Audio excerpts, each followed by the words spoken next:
Stuart, just speaking to Stephen there, and he says that the wee slip he has at Pittodrie last week sort of sums up the way the season's going so far. Is that fair? Listen, there's more to it than that, but I think you look back at certain games. I think this season, I was sort of saying to the lads after last week, we've had a third of the season now. We've played everybody, we've underperformed, underachieved, and our season's got to start tomorrow night. We've got to start picking up points.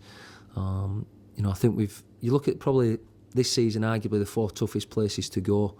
We went to Celtic Park, defended ever so well, and lost the goal to a dubious penalty. Last week against Aberdeen, Stephen slips, it ricochets off Hammy, falls in Hayes' path, they take the chance. We got Dundee United, Belatti scores a wonder goal from 35 yards, we lose 1-0. And we go to Hamilton in the Cup and play 120 minutes and don't concede a goal. So that part of it, when we get that right, it gives us something to build on. The key area, this is where I disagree with certain people, certainly goalie coaches, that clean sheets don't win you games, because as proved, we've got a clean sheet against Hamilton 120 minutes, we didn't win the game. We need to score goals. Obviously clean sheets are massive and we need to defend better. We'd lost 10 goals previously to Partick, Dundee and Hamilton. I felt last week there was a resilience about us, especially after losing a goal so early. There was a good spirit, there was good togetherness, but we didn't create enough at the top end of the park. So that's what we have to look at. We need to look to start scoring goals again, creating chances, but we also want the balance of not giving silly goals away. I've got great belief in the lads. We've trained well this week, but we can't keep talking about it. The time is enough. We've got to start producing results.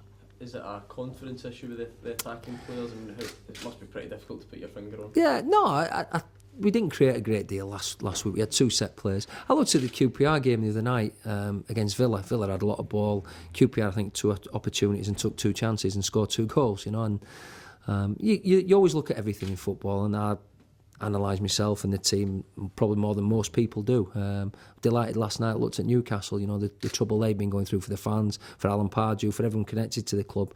2 weeks ago they were down and out and everyone were caning them. They've had 3 fantastic results. Football can change so quickly. So that's our we'll look at the next block of games, in the next 11 games. We want to win more than we lose. So we start up at Perth tomorrow night.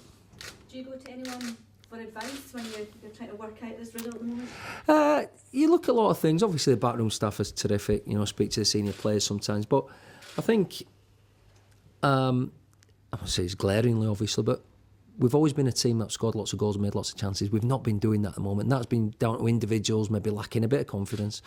We've chopped and changed the formations, but we just want to get back to what we at least we've been known to be doing over the last 3.5 seasons, is that getting at teams and making opportunities and defending better to give us that. I mean, with the last 2 games we've lost goals in the first 2 minutes, which gives us an uphill task.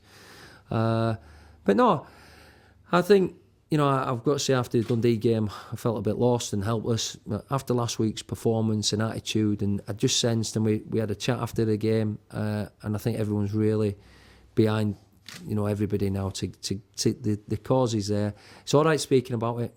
Talk can be cheap, but I think there's a desire, certainly within the club, the players, the staff, and everybody else to turn this round, and we've got to start doing it. There's been a lot of talk about off-field issues. Is that giving you any cause for concern?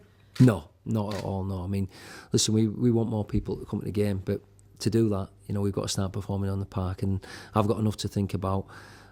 Selections, formations, whatever it is, but no, not affecting us one bit. How is Jack Leach? Yeah, that's a big disappointment of this week, I've got to say. As well as training's gone, etc., we won the game at Perth on Monday night, so it's nice for the 20s to win a game, get back on track. But Jack Leach, unfortunately, had a serious knee injury. He went down on his own. There was no blame attached to anyone, and until the swelling subsides, we don't know the extent. Exactly, but it'll be, at least minimum 3 or 4 months, I would have thought. It looks like it possibly could be a cruciate. So that's been a blow for us as a club, and obviously for the lad himself. So we wish him a speedy recovery. It's very frustrating when you're trying to get young players into the squad and something like that. Yeah.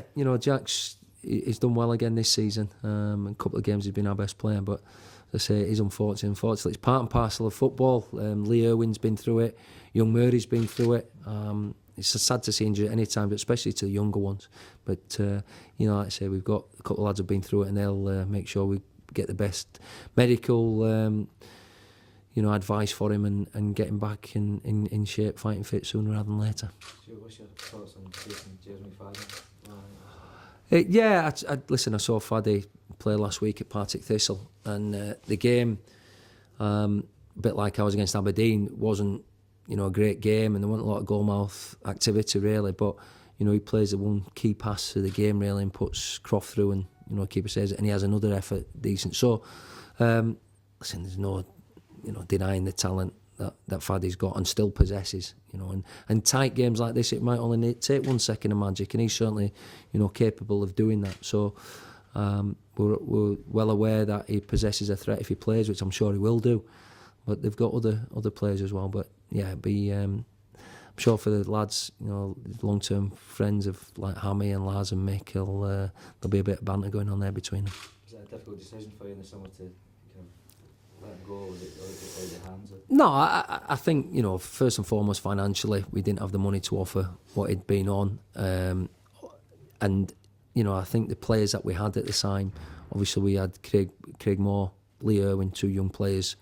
At the time, we had Henry Annia, Sutty as well, so we had like 4 out-and-out strikers. So it was a bit of both, really. Yep.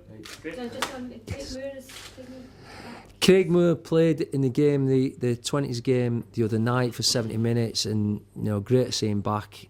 Bit early for him to be involved in the squad tomorrow, but he's back, and that was a good positive from the other night as well. Something that you're looking forward to getting more time? Certainly so, yeah, definitely. Any other team news? No, that's everything. Other than Law's he's back training with us, but it's too early for him to be involved. And other than Jack Leach and Adam Cummins, who are long-term injuries, it's been good at training again this week. We've had everyone back and available.